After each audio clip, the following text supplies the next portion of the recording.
Today we're doing the Indianapolis road course track guide on ACC. We're driving the Audi R8 Evo 2 GT3 car, coming around the final turn here, getting our line as smooth as possible to carry as much speed as we can onto our lap.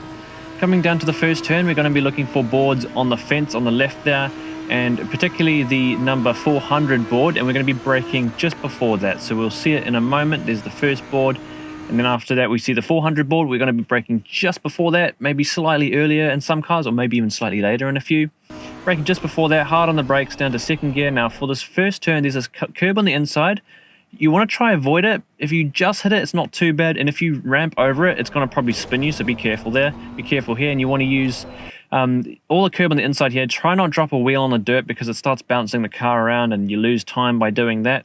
Using all the curb, carrying all your speed out to the other side of the track onto this curb. And from here, we're going to keep following the curb around, but slowly moving across the track towards the left. And then we're looking out for where the curb on the right ends and where the curb on the left begins, kind of across that line, just slightly before it, braking, and not braking too hard, kind of medium braking, a bit of trail braking, bringing the car towards the inside here.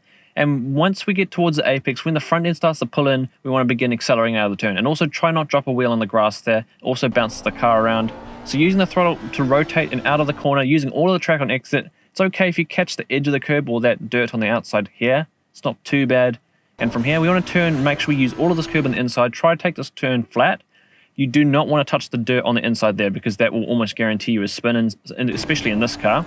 Bringing the car a little bit towards the outside to open up your entry line a little bit. And then you can see there's an off-road in the distance on the right. We kind of want to use that as our braking reference, braking a little bit before that, aiming towards the apex, drifting out mid-corner, then coming back in towards the latter part of the turn.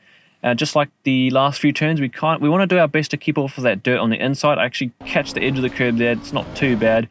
Opening up our entry line for this turn, we're going to touch the brakes a little bit, bring the front end in towards the apex, and when we're just about at the apex, we can begin accelerating, rotating the car out of the turn. We have to be extra careful here because, again, we can drop our wheel in the dirt there, bouncing the car around, and we also don't want to understeer the car wide. So make sure you don't accelerate too early because you can end up on the grass and that can mess up your lap. But make sure you're using all of the track and then bringing the car back towards the right side as we prepare for the next turn. Look for these red boards on the grass here on the right. We're looking for number 1, 2, and braking after number 3 here. Just after it, you might have to brake just alongside or maybe fractionally before in other heavier cars maybe.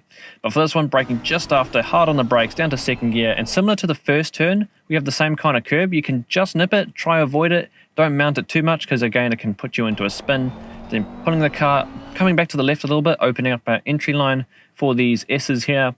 We're going to try use as much curb as we can through this section, but make sure you're not touching the dirt once again, especially here. This is a really nasty part, especially in these mid-engine cars. The cars get flicked up a lot, so using all the curb but no more than that. And just be careful, you want to lift a bit, maybe a little bit of trail braking as well to help bring the front end in. Now just after here, there's like a little straight burst here. We're going to brake about halfway down this mini straight. Just a little bit on the brakes, so enough to get the car to turn in and reach the apex of this right-hander here. And here you can cut all of the curb. You can go right across as much as I have here. When you get around the apex, maybe even slightly before, you can begin to accelerate out of the turn. I could have probably even accelerated a little bit earlier than that and using the throttle to rotate out of the turn. Run all the way out to the curb there, just like I have here. And now we're coming towards the final braking zones of the track. So keeping tight. Then back towards the outside, we're looking for the first board on the fence, the number 300 board, and you can see the poles on the fence. We're going to be trying to brake pretty much alongside the second one from the 300, if that makes any sense. Braking where that red dot was on the road, and we should make it to the apex quite nicely. Similar to those other turns, make sure you're not ramping that curb too much. You can just nip it, try go around it, and then as you're at the apex, bring the car around on throttle. And here, it's kind of hard to see here, but the track dips down a little bit. You'll notice it when you're driving. When you get to the lower end of it, you can begin braking and trail brake into the apex. It's hard to see, but there it is. And as we get to the apex, we can begin accelerating. If you've got it perfect, you can probably even accelerate before the apex, trying to rotate that car around. You don't want to go all the way to the right there because we want to bring the car back to the left, opening up our entry line for this final turn so we can take it flat, foot to the floor. And there we go, nice entry line. Mid-turn all the way next to the curb, back onto the oval section on the darker tarmac, and to the line we go. And in this particular lap, we've done a 1:34.9, was a pretty good lap. I was using the default setup on this lap, just adjusted the brake pads to number 1 and also the tire pressures to match the conditions. So what I'm going to do now is I'm going to replay the lap without any interruptions so you can see it in one steady motion. And then after that, we're going to come back and look at the pit stop and look at the braking point so you can get a perfect pit stop. I'll see you in a couple minutes.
Right, so that was another look at the lap.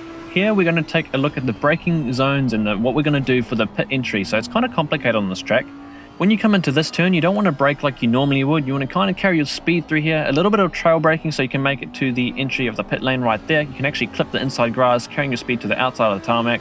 Now coming to the right turn, at the end of the metal railing on the right, you want to brake pretty much just before that, as you can see where the red dot is on the tarmac there, and carry your speed through, trail brake a little bit, and when you get to this point, you want to brake almost in line with the end of the orange walls on the right there, just before it, and then you should end up about 50 km per hour at the line.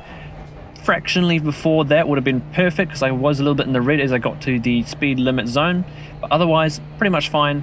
Hope you guys enjoyed these guides. That was the last one for now, and yeah, thank you all for your support.